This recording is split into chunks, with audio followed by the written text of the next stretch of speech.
na tren ng Pandakan, misteryong hindi na bumalik.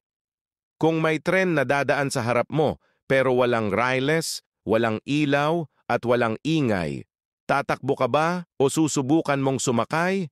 Sapagkat sa Pandakan, Maynila, may isang tren na dumadaan tuwing gabi. Pero matagal nang wala ang istasyon nito. Noong dekada 50, sa gitna ng tahimik na barangay sa Pandakan, kilala ang lumang riles ng tren na bumabaybay papuntang pier. Pero ayon sa mga matatanda, may kakaibang nangyayari tuwing 2:00 ng madaling araw.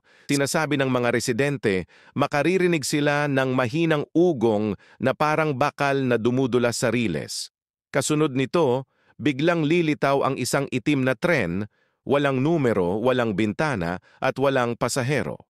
Maliban sa isang konduktor na nakatitig lamang sa labas, may ilang nakasaksi na nagsasabing kapag dumaan ang tren, humihinto ang hangin, nawawala ang mga aso't pusa at tila nagiging mas malamig ang paligid. Pinakanakakakilabot?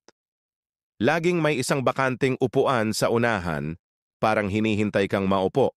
Ayon sa alamat, ang tren daw ay multo ng isang nasunog na biyahe noong panahon ng hapon, kung saan lahat ng pasahero ay nasawi at hindi na nakauwi.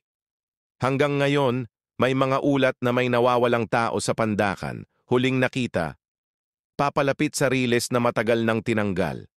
Kaya kung sakaling marinig mo ang ugong ng bakal sa 10 oras ng gabi, huwag mong subukang sumakay. Sapagkat sa tren na iyon, ang biyahe ay papunta lang sa isang direksyon at hindi ka na babalik.